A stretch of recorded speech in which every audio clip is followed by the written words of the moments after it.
Jalan ke timur, walaupun nggak baik, cuman itu jalan yang benar. Saya mau ke sana aja, sampai tujuan, sampai. Di dalam kebenaran, pasti membawa kebaikan. Di dalam kebaikan, belum tentu benar.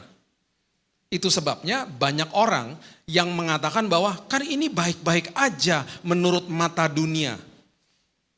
Nah, jalan, kebenaran, dan hidup. Ini dibalik sama manusia, dibalik sama dunia. Saya nggak mau masuk jalan itu karena saya nggak bisa lihat, nggak ada kepastian. Saya mau hidup sesuai sama keinginan saya. Nanti saya akan benarkan apa yang saya hidup. Baru saya cari jalannya. Dibalik sama manusia. Karena manusia membutuhkan kepastian.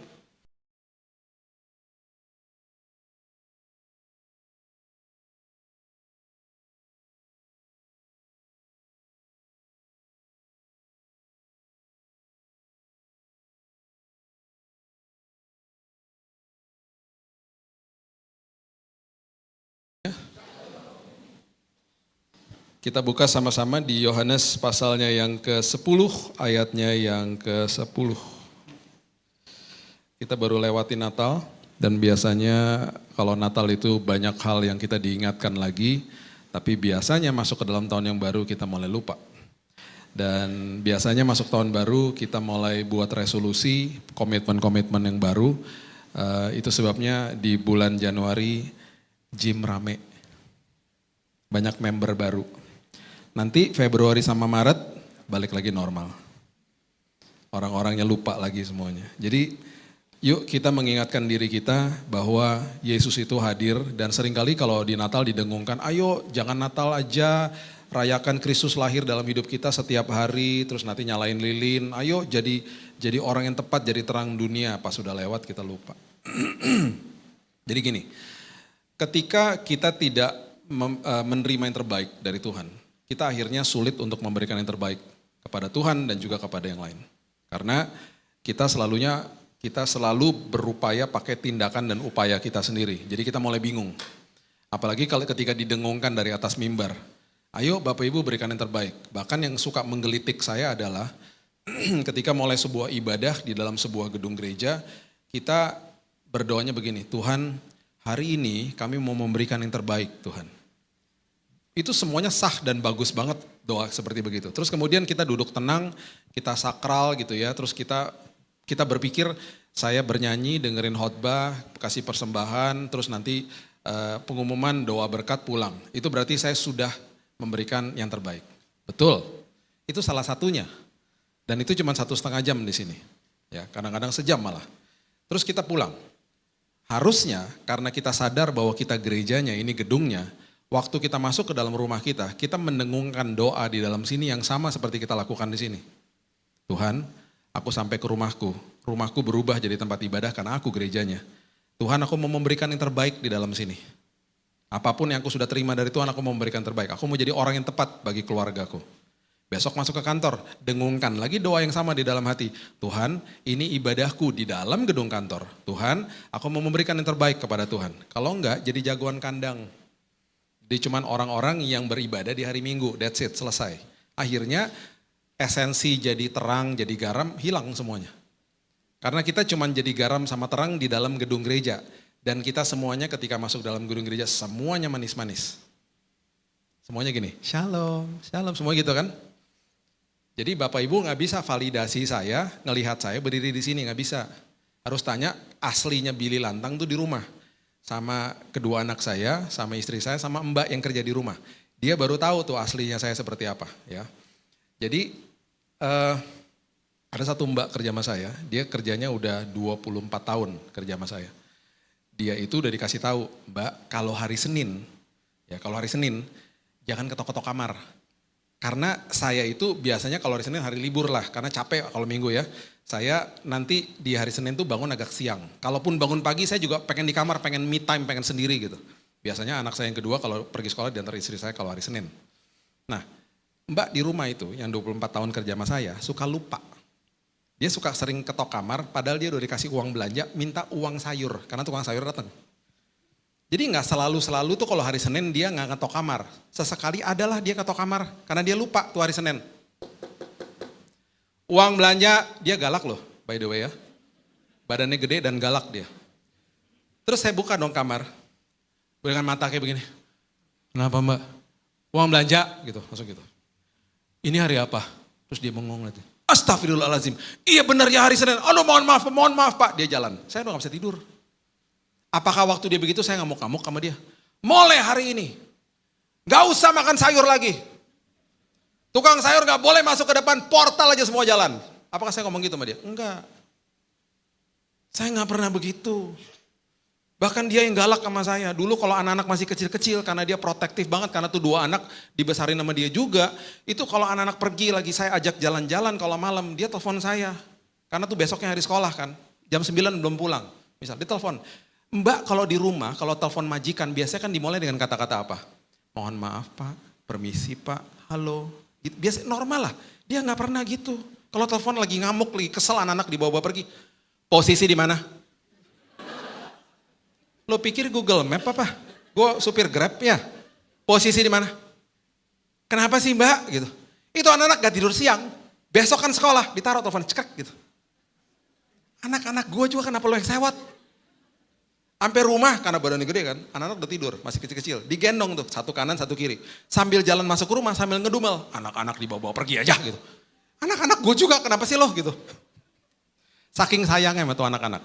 Protektif jadinya. Jadi kita nggak bisa melihat hanya hari Senin, hari Minggu, jadi jagoan kandang, nggak bisa. Kita masuk ke tempat ini saling menguatkan, di recharge. Ibadah sejatinya ketika keluar dari tempat ini lakukan firman Tuhan yang kita belajar di sini. Itu baru luar biasa. Jadi akhirnya kita mengerti di dalam hidup ini, ketika kita menjalani hidup ini, kita paham bahwa ada sesuatu yang kelimpahan yang luar biasa yang Tuhan sudah siapkan. Seringkali pengertian ini salah. Coba lihat Yohanes 10. Ayat 10. Pencuri datang hanya untuk mencuri, membunuh dan membinasakan. Aku datang supaya mereka mempunyai hidup dan mempunyai dalam segala kelimpahan. Jangan dimutilasi ayat ini, jangan dipotong-potong, jangan juga dihotbahkan, terus kemudian kita dikatakan hidupnya berkelimpahan, tenang aja. Sesuatu yang konotasinya di luar. Saya paling gak setuju sama hal gitu. Yesus gak pernah ngajarin begitu. Yesus gak pernah ngajarin kelimpahan tuh harta, jabatan, status, ketenaran. Gak ada kayak gitu-gituan. Jadi yang perlu dikejar adalah kelimpahan itu di dalam sini. Damai sejahtera, sukacita, hikmat, pengharapan, pertumbuhan rohani. Bahkan Petrus bilang begini, supaya kamu gak tersesat dan supaya kamu gak kehilangan pegangan, bertumbuhlah di dalam Injil kasih karunia. Gak ada Injil yang lain. Dan di dalam pengenalan akan Tuhan, gitu loh.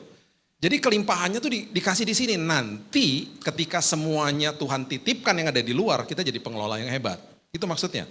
Ya, beberapa minggu yang lalu, ada seorang YouTuber yang saya suka sih nonton channelnya dia. Karena saya suka main Lego. Dia kolektor Lego terbesar di Indonesia. Kalau menurut saya gak pernah lihat koleksi Lego sebesar dia lah. Udah pasti MM-an lah. Itu kalau gak salah sih rumahnya di basement, kayaknya ada basementnya gitu ya. Dibuat itu satu tempat tuh Lego semuanya.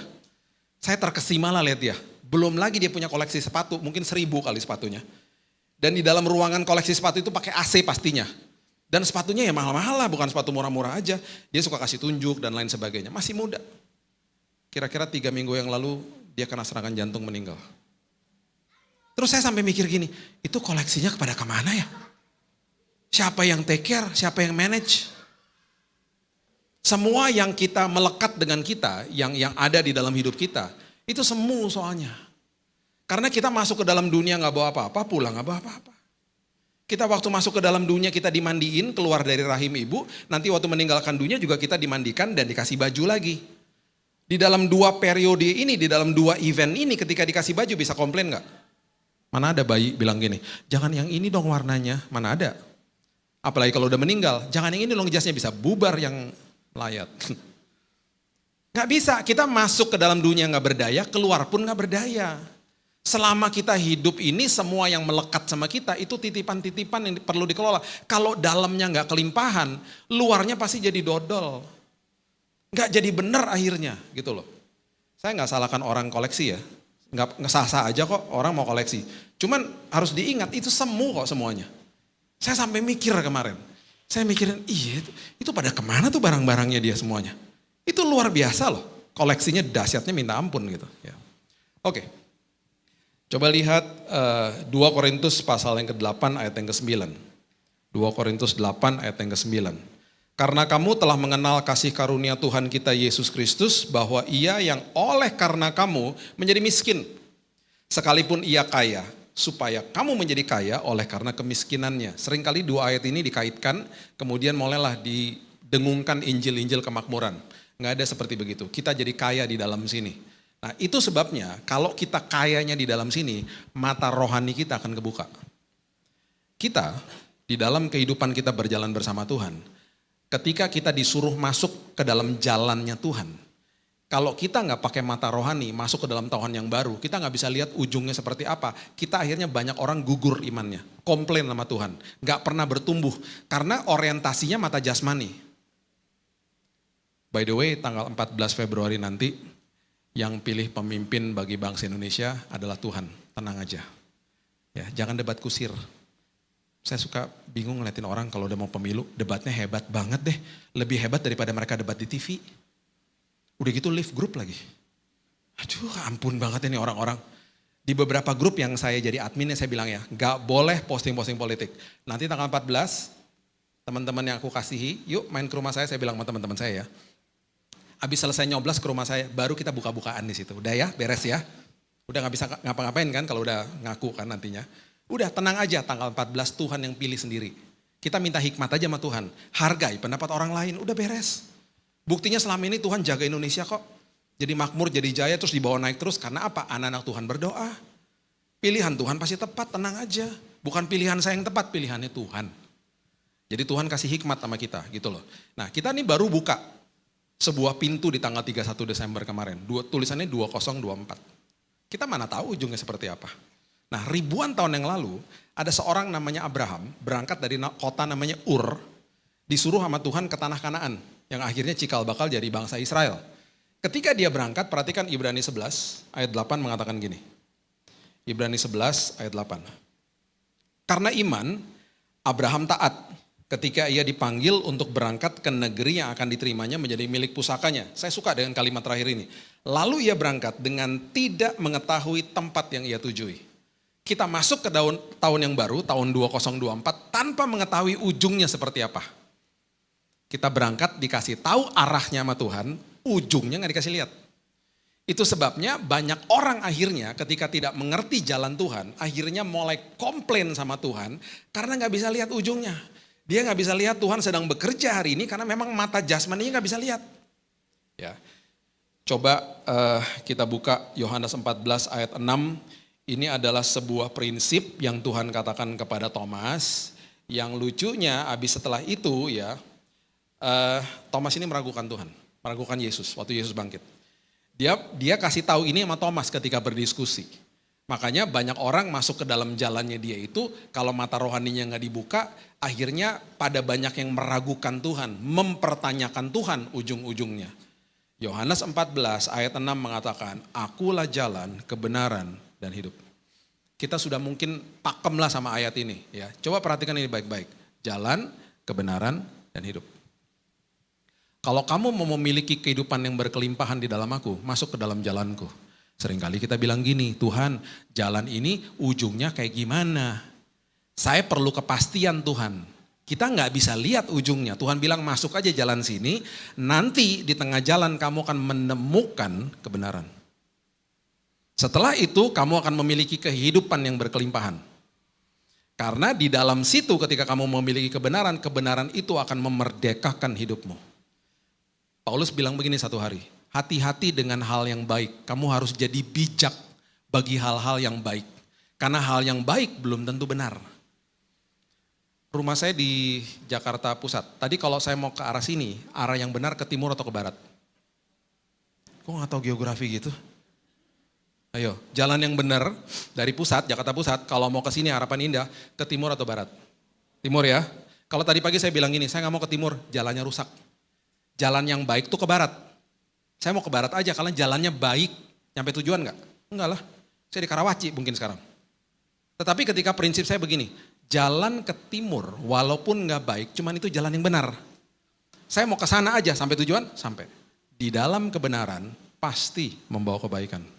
Di dalam kebaikan belum tentu benar. Itu sebabnya banyak orang yang mengatakan bahwa kan ini baik-baik aja menurut mata dunia. Nah, jalan, kebenaran, dan hidup. Ini dibalik sama manusia, dibalik sama dunia. Saya nggak mau masuk jalan itu karena saya nggak bisa lihat, nggak ada kepastian. Saya mau hidup sesuai sama keinginan saya. Nanti saya akan benarkan apa yang saya hidup. Baru saya cari jalannya. Dibalik sama manusia. Karena manusia membutuhkan kepastian. Kalau nggak pasti-pasti gue nggak mau lah. Karena berjalan sama Tuhan, mata jasmani ketika lihat nggak ada kepastian seolah-olah. Makanya ketika tidak mengerti kebenaran firman, akhirnya mata rohani nggak pernah kebuka.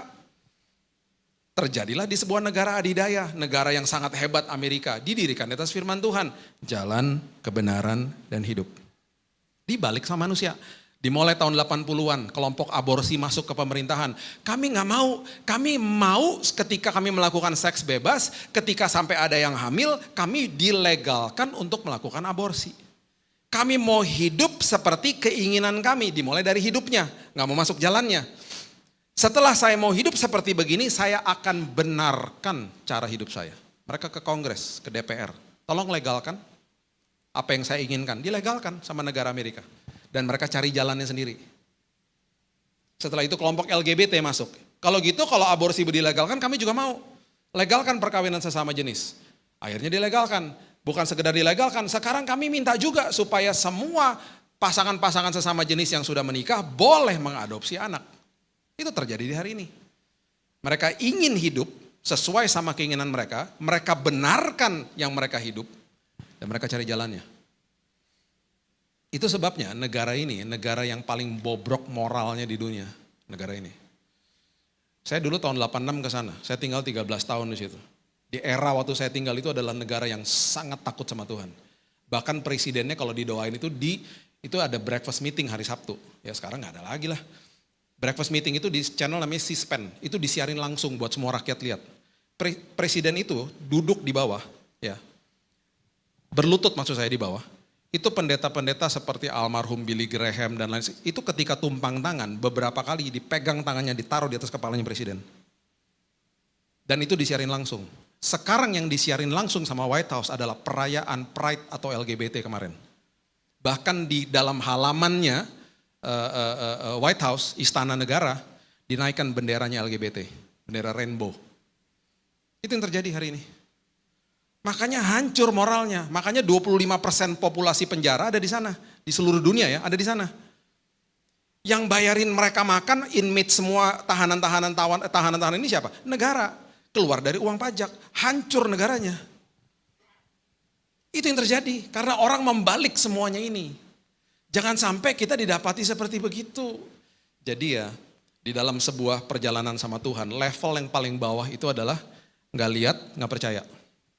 Ya udahlah, itu lumrah lah, banyak orang seperti begitu, nggak lihat, nggak percaya. Terjadi sama Raja Ahaz. Raja Ahaz adalah raja yang memimpin kerajaan Yehuda, ibu kotanya Yerusalem. Pertama kali kata Immanuel keluar, itu diberikan sama Nabi Yesaya kepada Ahaz. Betapa itu bagi saya kehormatan yang luar biasa. Nubuatan bahwa 600 tahun lagi akan lahir seorang raja menjelma jadi manusia, itu diberikan kepada Raja Ahaz. Karena Nabi Yesaya bilang begini sama dia, bos, kan dia lagi dikepung nih sama beberapa negara, beberapa kerajaan. Dia bilang, bos tenang aja bos. Tuhan sudah menyampaikan kepada saya, Tuhan mau menyertai Anda, udah tenang aja. Terus bahkan dia keluarin kalimat ini. Coba lihat Yesaya pasalnya yang ke-7, ayatnya yang ke-14. Yesaya pasal yang ke-7 ayat 14. Sebab itu Tuhan sendirilah yang akan memberikan kepadamu suatu pertanda. Tuhan yang mau membantu dan menolong kamu adalah Tuhan ini yang 600 tahun setelah ini akan menjelma jadi manusia. Terus dia bilang, sesungguhnya seorang perempuan muda, seorang virgin, seorang perawan mengandung akan melahirkan seorang anak laki-laki dan nanti namanya dia disebut Immanuel, artinya Allah beserta denganmu. Itu kata Immanuel pertama kali diberikan kepada Ahaz. Tahu nggak dia bilang apa? Nggak mau. Mungkin dengan kata lain, kan saya nggak bisa lihat Tuhan yang menolong saya. Yang jelas-jelas ada di depan mata saya adalah seorang raja namanya Raja Asyur yang datang kepada saya menawarkan pertolongan. Dengan catatan kalau saya bantu, saya harus kasih dia upeti. Jadi akhirnya yang terjadi adalah Raja Ahaz meminta bantuan Raja Asyur. Dan akhirnya yang kena imbasnya itu sampai kepada anaknya Raja Hizkia. Sampai dikepung sama Raja Asyur, sama kerajaan Asyur, 185.000 tentara Asyur ingin mengambil kerajaan Hizkia. Karena waktu zaman papanya dia dijajah secara ekonomi, sekarang secara teritori dia mau dijajah juga. Seorang yang ditawarkan pertolongan sama Tuhan. Gak lihat, gak percaya. Level di atasnya, udah lihat, tapi juga gak percaya. Terjadi sama siapa? Terjadi sama orang-orang yang jaga kuburnya Yesus. Coba lihat Matius pasalnya yang ke-28. Matius 28 ayat 2-4. Mengatakan begini. Maka terjadilah gempa bumi yang hebat. Sebab seorang malaikat Tuhan turun dari langit, datang ke batu itu, menggulingkannya, lalu duduk di atasnya. Wajahnya bagaikan kilat, pakaiannya putih bagaikan salju, penjaga-penjaga itu gentar ketakutan dan menjadi seperti orang-orang mati. Karena dia lihat sendiri prosesi kebangkitan Yesus depan matanya. Lihat sendiri loh. Diaduin dong ke mahkamah agama. Bos, dia benar-benar anak Allah bos, dia bangkit bos. Coba lihat ayat 13. Mahkamah agama katakan begini. Kamu harus mengatakan kepada semua orang maksudnya, bahwa murid-murid Yesus datang malam-malam dan mencuri tubuhnya Yesus ketika kamu sedang tidur. Dan Alkitab mencatat kalau kita baca ayat selanjutnya, berita kebohongan ini masih dipercaya sampai hari ini. Itu sebabnya kalau Bapak Ibu ke Israel, gak sampai 5% percaya Yesus. Karena berita kebohongan ini masih tersebar. Bayangin, dapat berita kebenaran, ditwist, dijadikan hoax. Udah lihat, gak percaya. Udah dengar kesaksian, udah lihat hidupnya orang ditolong Tuhan, gak percaya. Gak percaya.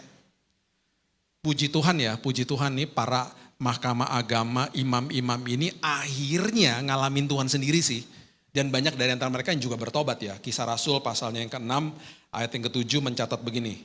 Kisah Rasul 6 ayat 7. Firman Allah makin tersebar, jumlah murid di Yerusalem makin bertambah banyak.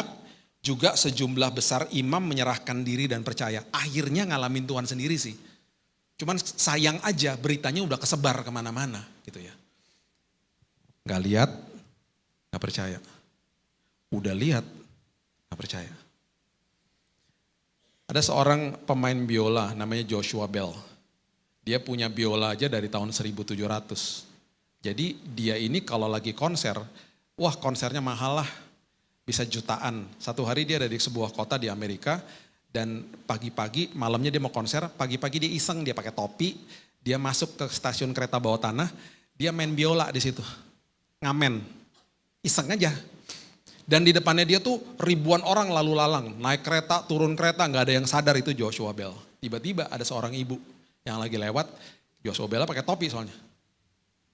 Joshua Bell. Joshua yang ngangguk, iya. Ibu itu satu-satunya penonton yang nonton permainan Joshua Bell, dapat konser gratis 45 menit. Ibunya gak punya duit juga untuk nonton konser mahal-mahal, dia cuma kasih tip $20 habis itu. Selesai. Sering kali kita gak sadar Tuhan hadir dalam hidup kita. Karena kita terkesima sama apa yang kita lihat dengan mata jasmani. Ingat, ribuan tahun setelah tadi Abraham pergi dari kota namanya Ur, hadirlah para Majus yang datang juga dari area itu, dari timur, menuju ke Yerusalem. Mereka tidak pernah tahu bahwa mereka harus ke Bethlehem. Bapak Ibu kalau baca Matius pasal yang kedua, satu-satunya kisah tentang Majus yang ditulis di Alkitab itu hanya di Matius 2. Para Majus, waktu mereka berangkat dengan mata rohani. Mereka tidak pernah tahu bahwa mereka harus ke Bethlehem sampai mereka tiba di istana Herodes. Waktu mereka tiba di istana Herodes dan mereka sampai di sana, baru di situ akhirnya Herodes bingung, seluruh Yerusalem terkejut, Alkitab mencatat, sampai-sampai Herodes memanggil para ahli Taurat untuk membuka gulungan-gulungan kitab, ada nggak nubuatan yang mengacu kepada hari itu. Jadi dibukalah gulungan-gulungan kitab dan akhirnya mereka keluar dari ruangan itu ketika mereka cek semuanya. Ada bos. Ternyata raja itu baru lahir dan itu letaknya hanya 9 kilo dari Yerusalem di Bethlehem. Tuhan mempertemukan para Majus dengan orang yang tepat, di dalam musim yang tepat untuk membawa mereka ke dalam sebuah tujuan. Padahal orang itu jahat, Tuhan bisa menggunakan siapa saja untuk membawa kebaikan dalam hidup kita semuanya. Itu sebabnya di dalam sebuah perjalanan iman kita, ya level yang berikutnya yang Tuhan berikan dan Tuhan kasih tahu kepada muridnya yang tadi dia bilang bahwa aku adalah jalan kebenaran dan hidup, dan akhirnya murid ini meragukan dia. Dia kasih tahu kepada Thomas di Yohanes pasalnya yang ke-20 ayat yang ke-29, dia bilang begini. Yohanes 20 ayat 29. By the way, ini satu-satunya gereja selama saya pelayanan 25 tahun yang kalau kasih ayat cepat banget, hebat banget deh. Tepuk tangan dong buat multimedianya, luar biasa. Saya nggak pernah secepat, saya nggak kasih khotbah saya loh sama dia. Nggak tahu ya, cepat banget. Kayak atau udah dikasih nubuatan Tuhan mungkin, udah disiapin semuanya. Hebat banget, cepat banget. Yohanes 20 ayat 29. Karena engkau telah melihat aku, makanya kamu percaya. Nggak lihat, nggak percaya. Lihat, nggak percaya juga. Level di atasnya, udah lihat baru percaya. Dia bilang sama Thomas, sekarang karena kamu udah lihat saya, kamu percaya. Level yang paling tinggi, dia kutip di ayat ini, Yesus kasih tahu di ayat ini, untuk kita semuanya yang duduk hari ini, dia katakan begini, berbahagialah. Atau arti katanya itu adalah makarios, diberkati, blessed are you, diberkatilah engkau, diberkati kita semua yang duduk di tempat ini. Yang hari ini kita tidak lihat Yesus secara fisik, namun kita percaya. Itu sebabnya dia katakan ketika engkau lakukan itu dalam hidupmu, bagi aku akan heran dengan iman seperti itu. Itu yang terjadi. Matius pasal yang ke-8, coba lihat ayat yang ke-5. Matius 8 ayat yang ke-5 mengatakan ketika Yesus masuk ke Kapernaum, datanglah seorang perwira, orang Romawi bukan orang Yahudi, mendapatkan dia dan memohon kepadanya, Tuhan, hambaku terbaring di rumah karena sakit lumpuh, ia sangat menderita, tolong Tuhan, tolong. Yesus bilang begini, oke. Ayat 7, aku akan datang menyembuhkannya. I will presently be there. I will physically be there. Saya akan secara fisik hadir dan menyembuhkan dia. Tahu gak dia bilang apa? Si perwira. Ayat 8. Gak usah. Aku gak layak Tuhan. Ya, katakan saja sepatah kata, maka hambaku akan sembuh. Aku percaya sama firman-Mu ya Tuhan. Walaupun engkau aku gak bisa lihat, tapi aku percaya, aku pegang teguh firman-Mu Tuhan. Dan ketika dia katakan begitu, di ayat yang ke-10, Yesus katakan begini, aku berkata kepadamu, iman sebesar ini tidak pernah aku jumpai pada seorang pun di antara orang Israel. Saya percaya hari ini Tuhan heran sama kita semuanya. Karena kita percaya walaupun kita gak lihat. Dan di akhirnya daripada ayat 13, Yesus mengatakan, pulanglah dan jadilah kepadamu seperti yang engkau percaya. Bapak Ibu, katakan kepada Tuhan, Tuhan walaupun aku belum lihat, tapi aku percaya kesembuhan sudah engkau berikan. Karena engkau sudah selesaikan di kayu salib semuanya. Tuhan walaupun aku belum lihat, pemulihan sudah terjadi Tuhan. Pertolongan sudah terjadi. Aku mengucap syukur menatap masa depanku. Karena apa yang aku baca itu sangat indah. Seperti seorang yang diantar ke rumah jompo, seorang buta. Dia dipegang sama petugasnya. Petugasnya bilang begini sama si om, kita ke kamar ya om. Omnya buta. Terus lagi jalan ke kamarnya si petugas bilang gini, Om, kamarnya Om bagus banget kalau dibuka jendelanya depannya danau. Om, kamarnya Om bagus karena semua temboknya dicat pastel, teduh sekali Om. Tiba-tiba si Om bilang begini, oh iya ya bagus. Si petugas bilang gini, Om kita kan belum nyampe, kok Om udah bisa bilang bagus? Si Omnya ingetin dia lagi, kan saya buta. Mau nyampe atau gak nyampe tetap aja belum bisa lihat. Saya bilang itu bagus, berdasarkan penjelasan kamu barusan. Saya lagi bayangin ini di pikiran saya. Harusnya hari ini kita menatap masa depan kita bilang begini, Tuhan masa depanku indah. Aku katakan ini berdasarkan 7.000 lebih janji firman Tuhan yang aku baca di firman-Mu. Aku percaya Tuhan walaupun aku tidak lihat. Saya akan tinggalkan Bapak Ibu dengan prinsip ini. Seperti para majus. Di dalam perjalanan iman kita akan selalu dipertemukan dengan orang yang tepat. Ya, waktu saya sakit, waktu saya kena cancer 2019, saya divonis mati 3 bulan, Bapak Ibu sudah pasti dengar kesaksian saya. Saya udah berulang kali kasih tahu di sini. Di hari pertama, ketika dokter kasih tahu, dia bilang begini sama saya dan istri saya, siap-siap. Besok, setelah selesai pengobatan 1 minggu, Bapak akan mengalami sariawan. Sariawannya bukan satu, seluruh mulut. Semua pasien saya begitu. Karena cairan yang dimasukin lewat dadanya itu kerasnya luar biasa. Siap-siap gak bisa makan. Kita akan segera nanti pakai infus aja. Kalau gak bisa makan kita kasih nutrisi lewat infus. Siap-siap ya. By the way, mulai besok kamu gak boleh gosok gigi. Karena trombosit kamu juga habis. Makanya orang kalau demam berdarah ketika ada luka, darahnya gak bisa stop. Trombosit itu untuk menyetop kalau ada luka. Jadi gak boleh gosok gigi. Takutnya nanti gusinya luka. Besok-besok mulai kumur-kumur ya. Mulai besok kumur-kumur. Dari rumah sakit kita akan kasih oral drops. Nanti ditetesin, kumur-kumur aja. Dah, selesai dikasih tahu, besoknya istri saya pergi. Ini di Singapura. Dia keluar dari rumah sakit, mau beli makanan buat saya. Dia sempat bilang gini, aduh kamu makan yang enak-enak aja sekarang. Mumpung bisa makan, minggu depan udah sariawan semua, dia bilang gitu. Jadi dia mau beli makanan. Lagi dia keluar, tiba-tiba ketemu sama temannya. Di jalanan. Nggak sengaja. Ditanya, istri saya namanya Gaby, Gap ngapain lu di sini? Dia cerita, suami gue sakit, si Billy sakit, di gini. Ya ampun, aduh kok kaget gue dengarnya dia bilang gitu. Terus cerita, istri saya cerita, iya nih lu mau kemana? Gue mau beli makanan, karena katanya dokter seminggu lagi dia akan sariawan semua. Karena dia gak boleh gosok gigi, udah gitu nanti akan karena cairannya panas, semuanya akan menghancurkan lah dalam-dalamnya dia gitu. Tiba-tiba temennya ngomong gini, Gap, gue punya oral drops, produk gue dibuat dari organik. Gue lagi pas bawa, lo kasih ya buat dia ya. Dikasih gratis. Besok lo pakai ini aja, jangan dari rumah sakit pakai ini aja gitu. Jadi besoknya saya pakai, saya tetesin. Bapak Ibu tahu, dari tahun 2019 sampai hari ini, karena saya pakai tiap hari, saya tidak pernah sariawan. Dokternya bingung. Besoknya dia masuk kan, setelah udah 1 minggu nih, besok-besoknya masukin. Ada sariawan? Nggak ada. Ini ketua hematologi loh, profesor. Jam terbang tinggi, pasien mungkin 2000-an, seumur karirnya dia. Besoknya masuk lagi. Udah ada sariawannya? Belum. Dia makin bingung. Besoknya datang lagi. Udah ada? Belum. Dia gak percaya, buka mulut, disenter sama dia. Saya. Kok gak ada? Jangan ada lah, gue bilang gitu. Dia bingung. Kamu ngapain? Saya kasih tunjuk, saya pakai ini. Wow, luar biasa. Kita pantau terus ya. Seminggu, 2 minggu, gak pernah sariawan. Gara-gara gak sariawan, saya makannya lahap. Dan dokter bilang itu salah satu dari satu hal yang membantu pemulihan hidup saya. Tuhan mempertemukan kita dengan orang yang tepat.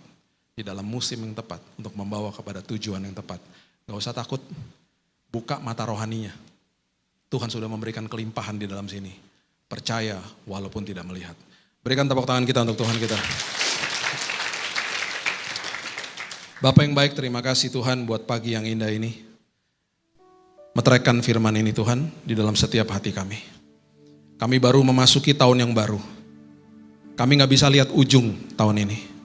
Tapi satu hal yang kami bisa katakan, kami berjalan bersama Raja atas segala Raja. Tuhan yang sudah ada di masa depan kami. Tuhan yang menuntun langkah hidup kami. Allah Immanuel yang menyertai kami. Itu sebabnya hari ini seperti perwira Romawi itu Tuhan. Kami percaya walaupun kami gak lihat. Kami percaya kepada firman Tuhan. Dan itu sebabnya Tuhan terjadi sesuai dengan iman kami. Kesembuhan, pemulihan terjadi Tuhan dalam hidup kami. Itu sebabnya hari ini Tuhan kami seperti Paulus katakan, kami justru bermegah di depan masalah kami. Karena kami tahu siapa yang ada di pihak kami. Kami tahu Tuhan ada di pihak kami. Kami tahu Roh Kudus menjadi penasehat agung kami. Terima kasih Bapak yang baik meteraikan firman ini karena kami juga sudah dimeteraikan oleh Roh Kudus. Terima kasih ya Tuhan. Kami serahkan hidup kami, keluarga kami dalam tangan pengasihan Tuhan. Dan hidup kami pasti penuh dengan kesaksian. Hanya di dalam nama Tuhan Yesus. Kami sudah berdoa dan mengucap syukur. Kita sama-sama katakan, amin.